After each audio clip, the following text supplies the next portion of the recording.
Hello everyone. It's wonderful to be with you all again after my session on introduction and the first chapter where I took you to the history of a letter of credit. And today what are we going to do? I will just give you an outline, a sketch of how a letter of credit works.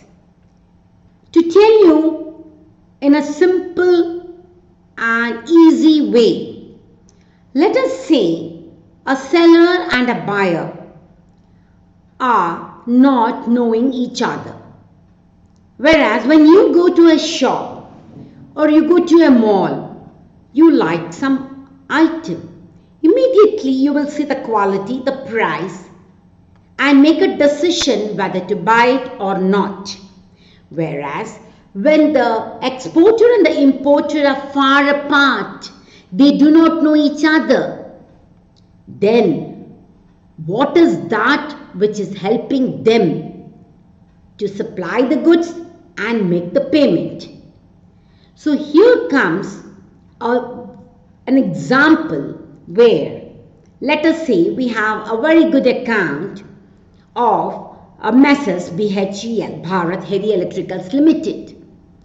Now, BHEL is maintaining an account with our bank, State Bank of India.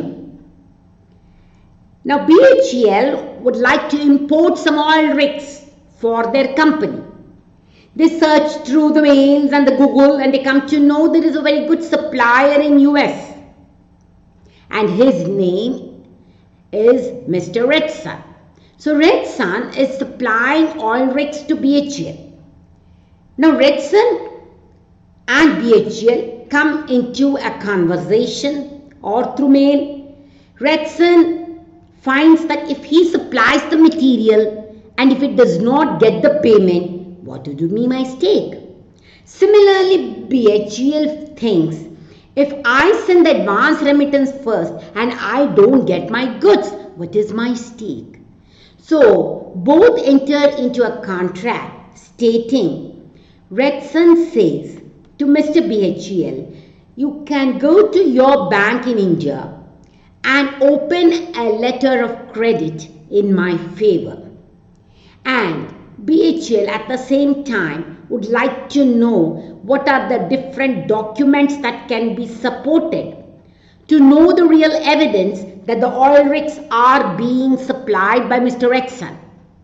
So he quotes certain documents, maybe a test certificate, an invoice, an inspection certificate, the country of origin of goods, a certificate of origin, the shipment, whether it is to come by air, an airway bill, by ship, a bill of lading, different types of transport document, who is going to bear the insurance. All these are taken care in the contract between the exporter and the importer. So this comes in a sales contract, a pro forma invoice where the quantity to be supplied, the unit price of each commodity are all quoted. So once BHEL enters into a contract with Redson, the importer, he's also known as the applicant because he comes to my bank, State Bank of India, to open an account, that is an MT 700, a letter of credit which is to be sent. So BHEL is an applicant, an importer, a buyer, a consignee, and at the same time, Redson is the exporter. He is the supplier, he is the shipper, he is the consignor, he is the drawer, and BHEL is the drawee. Now BHEL comes to State Bank of India, gives an application form, and we look into the different types of documents that are to be stipulated. And immediately we send an MT 700 through our SWIFT to our correspondent bank in US. Let us say we sent it to Bank of America, a correspondent bank where we are maintaining very good relationship. Now Bank of America receives the MT 700 on its system. looks at the authenticity of the credit, immediately advises the letter of credit to Red Sun. Now Red Sun is very happy looking at the letter of credit and immediately ships the goods, and he takes the documents along with the letter of credit to his banker.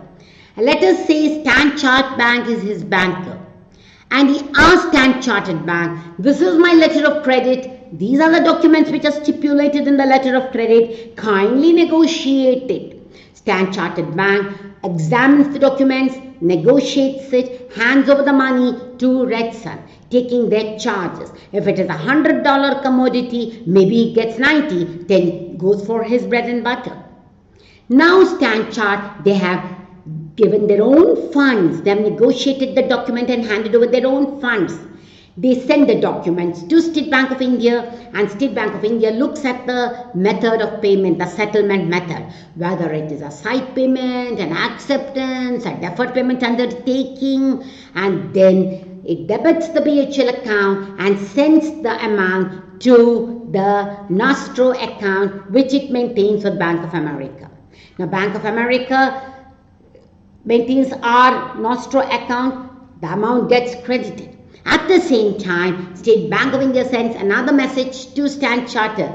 Please claim the reimbursement from Bank of America. So since Standard Chartered Bank is claiming the reimbursement, we call it as the claiming bank. At the same time, we send another message to Bank of America. Please honor the reimbursement claim of Standard Chartered. So it's a reimbursing bank. Earlier, the role play of Bank of America was only an advising bank. Today, it has become a reimbursing bank. At the same time, Standard Chartered was earlier a nominated bank in our MT 700, where the Red Sun and BHL, when they enter into a contract, say available with, where there is a field in MT 700, we say available with Standard Chartered Bank, or it can be any bank in US if it is any bank. By negotiation, available with, available by. So when you see the features of the documentary credit, I will be able to explain to you each field. And now what does Standard Chartered do? They have claimed the reimbursement. Bank of America has reimbursed it. But sometimes it so happens Red Sun does not know who is the Bank of India in India. So they want a bank in their own country to step into the shoes of the issuing bank, and to avoid if there is any country risk, credit risk, or a forex reserve risk, or the bank becomes insolvent. So to avoid all the risk, a bank in their own country adds confirmation. Let us say Bank of America has added the confirmation. So we call it a confirming bank. So confirming bank is nothing but the bank that adds confirmation to the credit and steps into the shoes of the issuing bank. So which are all the banks that have come into play today? We have the issuing bank, State Bank of India, who have issued MT 700. Bank of America advised the MT 700 to the beneficiary, Mr. Red Sun. Standard Chartered Bank, the nominated bank in the letter of credit, because it negotiated the documents and handed the money to Red Sun. It's a negotiating banker. It's also the claiming banker. It claimed from Bank of America. Bank of America is a reimbursing bank, having reimbursed it. Having added confirmation, Bank of America is a confirming bank. So the role of the banks in UCP is very, very important in my 39 articles, which we will be taking up shortly. So the issuing bank comes in Article 7, Article 8, confirming bank, Article 9, advising bank, Article 12, the nominated bank, Article 13, the reimbursing bank. So all these we are going to do in our 39 articles. This is just a skeleton for you to know how a letter of credit cycle works. Till then, goodbye, take care. We will again meet and read some articles.